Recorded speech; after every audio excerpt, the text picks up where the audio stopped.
আপনি? আছে আল্লাহর রহমতে ভালো। আলহামদুলিল্লাহ ভালো আছেন। নাম কি আপনার? আফরোজা। Hey আফরোজা। there. সুন্দর নাম। বাবা Subscribe to মা my আছে? channel and মা also আছে, press শুধু this বাবা নেই। bell icon. বাবা নেই?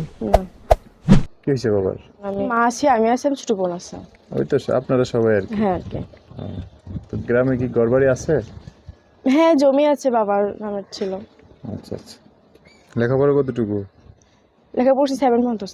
7। 7। আচ্ছা, এখন কি করছেন এখানে? এখন বাসা বাড়িতে কাজ করি, কেন? মানুষের বাসার টেলারের কাজ করি। টেলারের কাজও করে, আবার এমনি বাসার কাজও করি। যখন যেটা পান আর কি। হ্যাঁ, আগে আম্মুই করতো, এখন আম্মুটা অসুস্থ, এই জন্য এখন আমার করতে হয়। আপনার করা লাগে। হুম। তো অন্য কোনো কাজ কাম শিখেন নাই, করতে পারেন না? কত কাজ আছে মেয়েদের হাতের কাজ, টেলারের কাজ আছে, টেলারের কাজটা পারি, ওইটাই করি। নিজস্ব মেশিনের মেশিন কাজ আছে? না, বাসায় নাই। বলতেছি নিজস্ব মেশিন আছে নাকি? না নেই? না, তাহলে কেমন হবে? একটু একটু করে টাকা জমায় একটা মেশিন কিনতে পারলেন না? চেষ্টা তো কম করি না। আম্মুটা অসুস্থ, আমার মাসের জন্য 5,000 টাকা লাগে ওষুধের জন্য। আরে বাবা। আম্মুটা অসুস্থ, তারপরে রুম ভাড়া, খাওয়া খরচ, রুম ভাড়া খাওয়া দাওয়ার মিলে আর কষ্ট কি হয়ে যায়। কষ্ট হয়ে যায়। আচ্ছা, তো এখন কি করলে আপনার এই যে কষ্টগুলো একটু দূর হইব? এখন প্রতিবেদনের সামনে আসছি। এখন যদি ভালো একটা মনে মানুষ পাই যে আমার দায়িত্ব নিয়ে আমার পাশে থাকবে, আম্মুর চিকিৎসা করাই দেবে, এরকম একটা মানুষ পেলে তার কাছে বিয়ে বসবে, এতটুকু। বেশি কিছু চাহিদা নাই? না, সেরকম কোনো চাহিদা নাই। আচ্ছা, খুব ছোটোর মধ্যে চাহিদা, ভালো।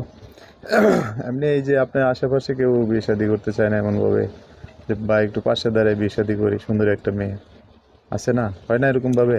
আছে কে কোনো সময় যৌতুক চায়, তারপরে যৌতুক চায়। যৌতুক চায়। আর এত আম্মুর অপারেশন, আর এখন আমি নিজেই আর কি এরকম কোনো ছেলের কাছে বিয়ে বসতে চাই না যারা যৌতুক চাইতেছে। এরকম মানুষের কাছে আমি বিয়ে বসতে চাই না। আচ্ছা, আপনার বাড়ি তো হচ্ছে টাঙ্গাইলে, যে কোনো জেলার মানুষ আপনার দায়িত্ব নিয়ে পাশে দাঁড়াতে চাইলে হবে? হ্যাঁ, যেখানেই হোক সমস্যা নাই, যে আমার দায়িত্ব নেবার পাশে থাকবে, আমার আমার অপারেশন করে দিবে, এরকম একটা মানুষ পেলে আলহামদুলিল্লাহ। আচ্ছা আচ্ছা, আপনার সাথে যোগাযোগ করবে কীভাবে? ফোন নাম্বারে।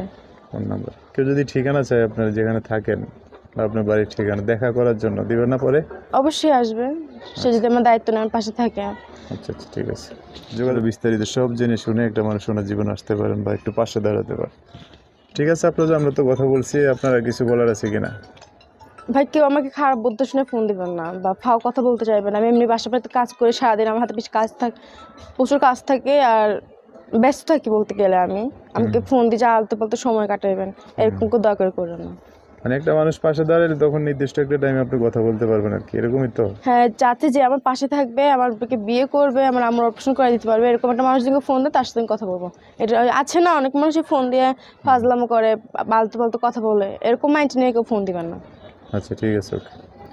সো দর্শক, আপনারা তো শুনছেন আপনাদের কথাবার্তা, ভিডিওতে নাম্বার আছে, আর উনি কী চাই কীভাবে চাই এটা তো আপনারা শুনলেনই। এর মধ্যে হলে একটা মানুষ ওনার জীবন আসতে পারেন। তো আজকের ভিডিও পর্যন্তই, দেখা হবে নতুন কোনো ভিডিওতে। সবাই ভালো থাকবেন, আল্লাহ হাফিজ, আসসালামু আলাইকুম।